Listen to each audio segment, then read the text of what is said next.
Voyons maintenant comment insérer donc un diagramme qui va nous permettre, un graphique du moins, qui va nous permettre d'afficher la pluviométrie.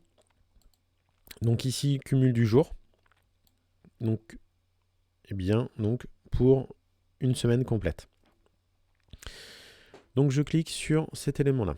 On avait vu tout à l'heure comment dégrouper des objets, hein, si c'était le cas. Donc là ici, mon élément là n'est pas groupé, donc je laisse comme ça. Je supprime cette zone de texte. Je vais garder le titre. Je vais tout simplement cliquer une deuxième fois pour effacer ceci et écrire pluviométrie. Voilà. Je vais... Alors on avait vu également que là, par exemple, je ne peux pas, sur cette forme-là, je ne peux pas simplement modifier la hauteur sans modifier la largeur. Je suis obligé de préserver les proportions hauteur-largeur. Donc je vais changer la forme. Donc je clique sur cet élément et je supprime le fond une première fois. Là j'ai une deuxième forme. Je supprime également cet élément-là. Ça, pluviométrie, je vais le remonter. Je veux utiliser la même forme qu'ici, donc je vais prendre cliquer une fois sur cet objet et je vais tout simplement le dupliquer. Je descends ma forme. Ici, elle est venue au-dessus de mon titre, donc je vais régler la position. Je vais mettre donc ici à l'arrière. Voilà. Je vais même mettre encore une fois à l'arrière. Voilà. Et là, vous voyez, mon image là ici est venue dessus. Mon nuage est également dessus. Donc ça, je vais le descendre. Je vais descendre un petit peu ça. Pluviométrie, je vais regarder la police. Donc là, la police, on est en 43. Là, ici, sur cette zone-là, on était à 34. Je vais remettre d'ailleurs 30. On va voir que c'est suffisant.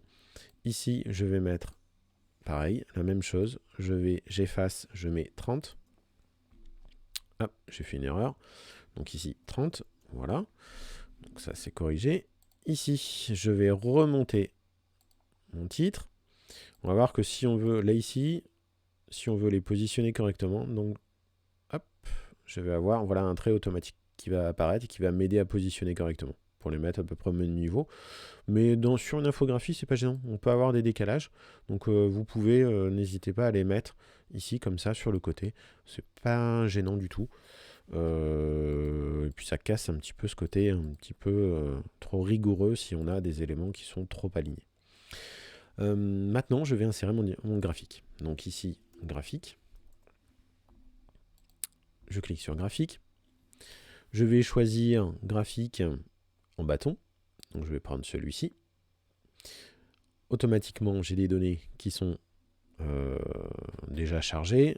Moi, je vais aller chercher mes jours. Donc je sélectionne les jours. CTRL-C pour copier. Je reviens sur mon tableau. Ensuite, je me place sur la première cellule. CTRL-V pour coller. Il m'a bien collé tous les jours. Je me positionne ici. Je vais saisir les cumuls du jour. Je copie, je sélectionne mes cumuls du jour. Je les copie, CTRL-C. Je me place donc dans la première colonne contenant les valeurs. CTRL-V. J'ai bien les valeurs qui sont positionnées. Je supprime tout ceci qui ne me sert pas puisque je n'ai ici qu'une seule colonne. Moi, ce qui m'intéresse, c'est uniquement le cumul du jour. Donc là, voilà, je change la couleur. Je vais repasser, par exemple, sur un bleu classique, comme ça. Voilà. La police, on va mettre 10. C'est suffisant. Donc là, ici, pour mes jours. Par contre, je peux, si vous voulez, vous pouvez les mettre en gras. On voit que là, tout de suite, c'est un petit peu plus voyant. Et ici, on va dimensionner notre diagramme, notre graphique, pardon, pour le mettre comme ceci. Et là, ici, pluviométrie, je vais rajouter, entre parenthèses, millimètres.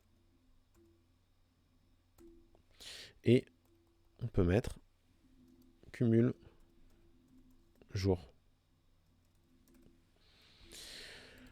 Voilà. Ensuite, là, comme j'ai mis en gras, je vais vérifier que ma police, là aussi, est en 10. Donc je mets 10. et ici en gras. Alors il faut faire attention parce que dès qu'on redimensionne les diagrammes, les graphiques, eh bien automatiquement ça peut interférer justement sur la police. Donc là, vous voyez, hop, j'ai adapté, je suis bien en 10. C'est un peu le problème par contre sur Canva. Donc ici, là c'est bon, là c'est bon. J'ai bien ma pluviométrie, cumul millimètre. Alors ici, si vous voulez avoir millimètre par exemple sur le côté, c'est possible tout simplement en prenant le texte, en ajoutant ici du texte, millimètre. Là ici, on va mettre 10. Je vais mettre en gras. Voilà, je vérifie qu'il soit bien en gras. Je vais le déplacer. Alors, pour le déplacer, je vais cliquer en dehors d'abord. Je me positionne dessus, je le déplace. Et puis, je vais lui appliquer une rotation 90. Je vais appliquer gras, puisque ça ne s'était pas appliqué. J'élargis cette zone-là. Et là, ici, vous voyez, on peut aussi mettre ici un titre à mon axe désordonné. Voilà. Eh bien, écoutez, on a inséré notre graphique. Vous pouvez faire la même chose pour la vitesse du vent, l'humidité et puis la pression. Donc, à vous de trouver en fait des diagrammes, du moins des formes de graphiques qui soient adaptées. Pour information, quand on clique une première fois sur le graphique, ça permet de sélectionner et donc de modifier les couleurs, les options donc de taille, de police. Si je double-clique dessus, ça me permet également de modifier le type de diagramme en allant choisir dans la liste ici. Voilà, qui me permet automatiquement de modifier la mise en forme de mon graphique. Basez-vous simplement sur ici sur les formes là qui sont proposées, puisque c'est vrai que des fois les titres ne sont pas toujours très révélateurs à ce niveau-là. Voilà, c'est tout. À vous de jouer.